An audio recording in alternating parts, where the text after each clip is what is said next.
Morgan Brittany, welcome to WCGO in Chicago. Hey, it's so good to be with you. Yeah, well, tell me, first, I've met you on one or two occasions at big events, but I've never had the pleasure and honor of sitting down and having a cup of coffee with you. I've seen you on TV, on all the big shows, Hannity and Miller, and now I really want to know just about you, if you don't mind, because we have so much. We're going to have so many thoughts on politics and on the news of the day and the president, but I'd like to hear about your career, especially because I was an actor. I did theater in college very intensely. I was a Yale Dramat and, directed and acted and took it very seriously. I don't think I ever really had the talent to, get into character, but I was fun studying Hagen and Stanislavski and all this stuff. And then I started making movies.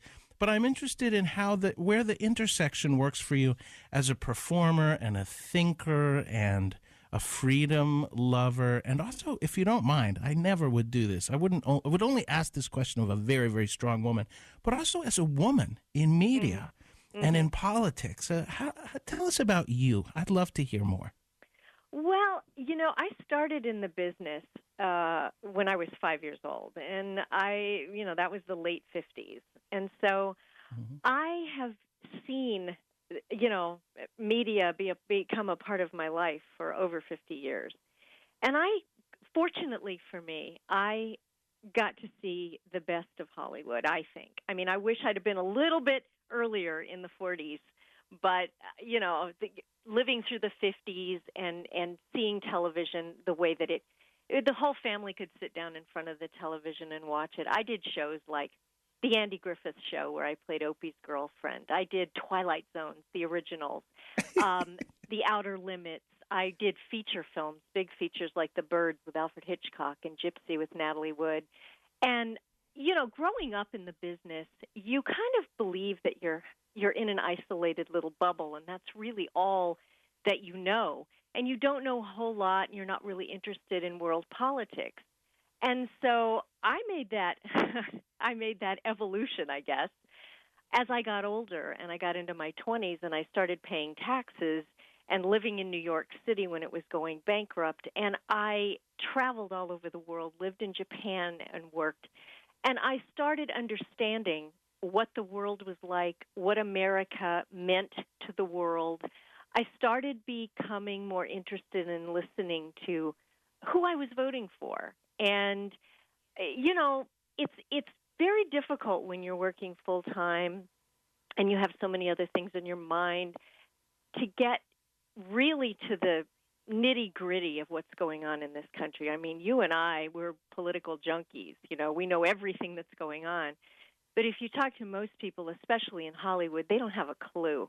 They talk about things, talking points that they have no idea how to back it up. And that's why so many of them are liberal, because they just kind of follow, they follow the pack and they go with what's popular. And I really never did that. I always was kind of a free thinker on my own. Even though in high school I was more on the Democrat side and going out for Robert Kennedy and all that. But I soon learned what the real, the real America was about. I traveled. I met a lot of people, not just Hollywood people.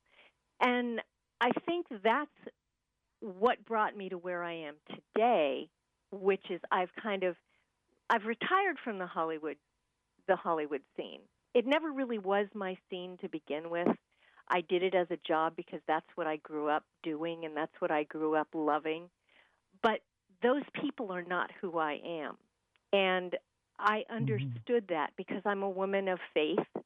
I'm a woman of family. I'm a woman of values and certain, moral beliefs. And Hollywood tends to compromise all those things.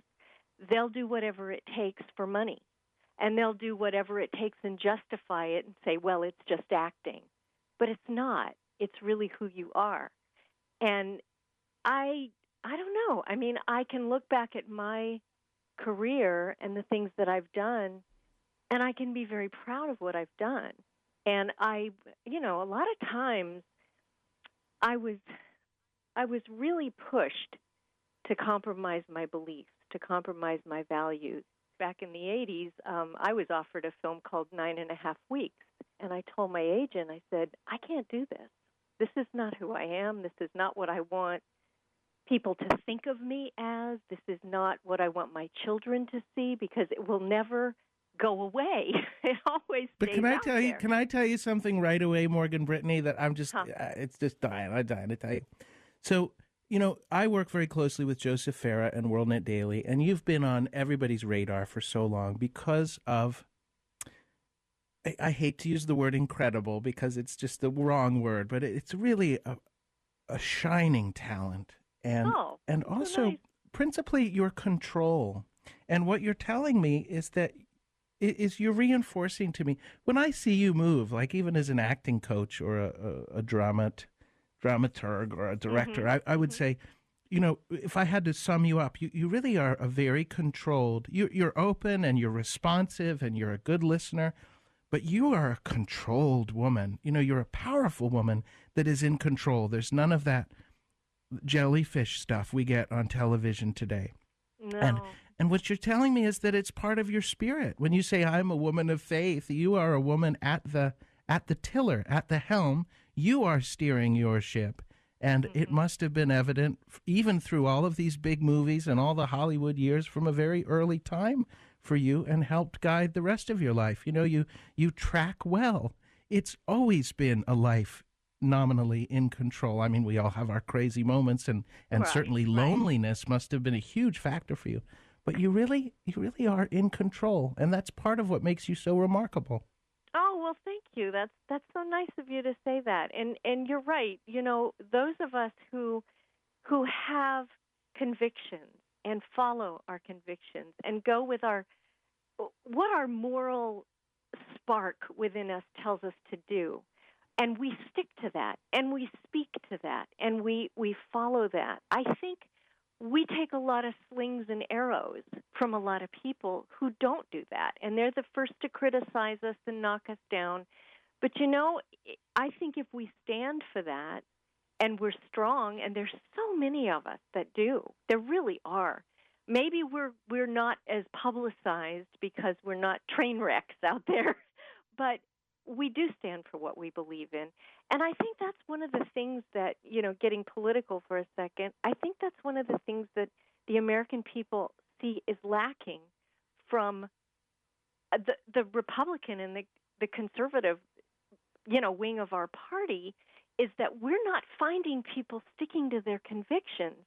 We're not finding them hanging on and saying, no, this is exactly what I believe, and this is exactly what we need. Yes, there are a few, but just like you said, there's a lot of jellyfish out there, that just kind of go I'm very, with the wind. very proud to have tried to define this problem in my own way, Morgan. I run a shop called Raff Radio, and we sell things using radio, and it's, pays for the kids to go to good schools.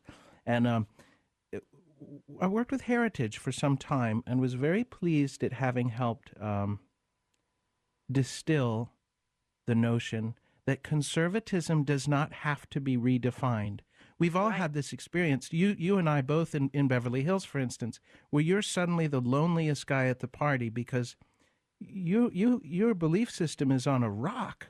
And other people may not be all over the map or train wrecks in their lives. I have lots of wonderful, successful friends, but their belief system is really in a different place. And it's lonely because they think you're hateful or racist. They go with all those silly old words that don't mean anything, like, social justice and stuff that has no concrete meaning until you talk about individual liberty, right? And the projection of power to defend that liberty. But unfortunately, so many conservatives or so-called conservatives feel as if they have to respond to this loneliness, really, by redefining their beliefs, when in fact ours are the beliefs that don't need to be redefined. Would you agree? No, I absolutely agree. Everything you said is absolutely correct. And, the disappointing thing that I find is it's the same. Politics is the same exact thing as Hollywood. It's basically fame and power. That's what it is. And yes, people go into it with all good intentions. and they want to hold on to their beliefs, and they want to hold on to what they, what they really who they really and truly are, but somehow it gets corrupted and turned on its head. In Hollywood, the fame and the money and the power, I have seen it turn people into, completely different than who they were, and yet they can justify in their own mind why they did it. But that's why you see so much drug addiction, so much alcoholism. You don't see marriages lasting. People are, because they're looking to find out what is it who am I really? And I'm seeing this in politics. You get all these, a lot of these new people that are they're great on the campaign trail, and they tell you exactly what they believe, and they're going to go to Washington and they're going to make a difference. And then when it comes to, they get there, and it's this power and it's this awesomeness, that all of a sudden they are the big kid on the block. And they start compromising what they said. And I'm so tired of being lied to, of being manipulated. The American people, I think, have had it. We can look at these people, and the first thing that comes to our mind is, really? Really? I don't believe a word you're saying. And I don't want to live like that. I don't want to. I want us to have, I want to hear the truth. I want to hear honesty. I don't care if it's brutal. I don't care if I don't like it, but I want to hear it. I don't want to hear Barack Obama talking about, you can do this and you can keep that and you can do this and nothing's going to change and it's going to be wonderful. It's BS. It doesn't mean anything. It's honestly, Brittany, I don't think he knows that he's lying.